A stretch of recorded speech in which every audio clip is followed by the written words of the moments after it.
Hi, Laplace transform is used to solve initial value problems like the following one. It's a linear ordinary differential equation in unknown variable y, and we are having two initial conditions. And system of linear ordinary differential equations as given follows. We are having two linear ordinary differential equations in two unknown variables xt and yt, and we are having two initial conditions. And as a result, Laplace transform plays a very important role in solving electric network problems, spring mixing problems, signal processing, etc. Now the question is, what is Laplace transform? Now suppose ft is a function of t where t is greater than equals to 0, t time variable. Then Laplace transform of function ft, and this is the notation for Laplace transform of ft, a curly L, and inside bracket is the function ft, and we defined it as, so Laplace transform of function ft is defined in terms of an improper integral 0 to infinity e raised to power minus st ft dt. Now this e raised to power minus st function, this is the identity of a Laplace transform. We call it kernel or nucleus of Laplace transform. This function multiply with the ft function, and after integrating, it's an improper integral. If the integral exists, that is it happens to be a finite number, we call the resultant function as Laplace transform of ft.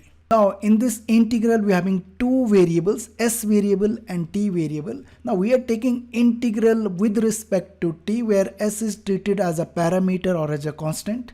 When we integrate this product function, t variable will be consumed by the limits, and ultimately we will get a function of s.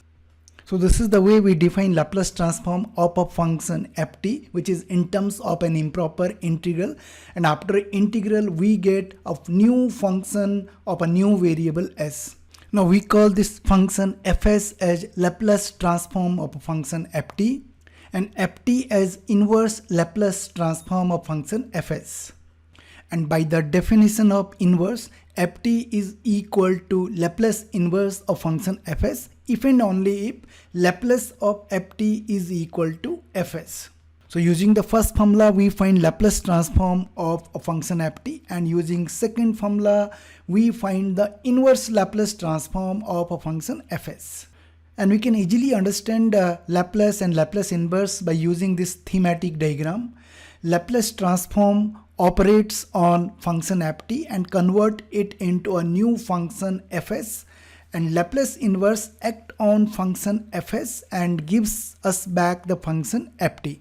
Now we should understand that Laplace transform converts a variable t into a new variable s variable, and function ft itself into a new function denoted by capital Fs. Now the convention is, if Laplace is working on a small f, then its transform is denoted by capital F function. So suppose the input function is small y, in that case we will denote the output function after taking Laplace transform as a capital Y function. Now t variable denotes time variable and s variable denotes frequency variable. So at times we also say that Laplace transforms a function in a time space into a new function in a frequency space. But more about time space and frequency space in a separate lecture. As of now we focus on what is Laplace transform. Now how do we find Laplace transform of a function? Now suppose we have function ft as a sine function, sine of at, and we want to find Laplace transform of sine at. Now we know Laplace transform of a function ft is equal to the improper integral 0 to infinity e raised to power minus st ft dt. So we will plug in sine at here. So Laplace transform of sine at becomes this improper integral. How do we evaluate an improper integral? Now by definition of improper integral, we know that The upper limit infinity we have replaced by a finite number b, and outside this integral we have taken limit b tends to infinity. Now first we find this definite integral as by the usual method of integration, and later on we take limit b tends to infinity. Now if this limit b tends to infinity, if it exists, we say that this improper integral is defined, and in that case we say that Laplace transform of this function sin at exists, and later on we'll find that the value of this improper integral is actually a by s square plus a square, and which is actually a function of s. Here a is a constant. So this is the procedure for finding Laplace transform of a given function ft. The next question is, how do we use Laplace transform to solve initial value problems? And here is an example.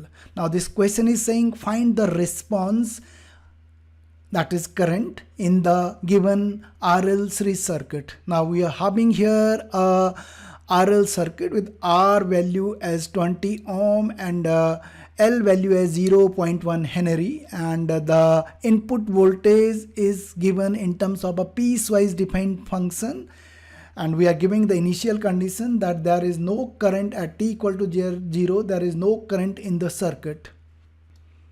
Now using Kirchhoff's voltage law in this single loop, we get the mathematical model of this RL circuit, and which happens to be a linear first order ordinary differential equation with initial condition I0 equals to 0, and the input, the external voltage is given by Vt, where Vt is defined like this. Now this one is an initial value problem. We apply Laplace transform to this initial value problems where the unknown function is the current it, and we want to find this it.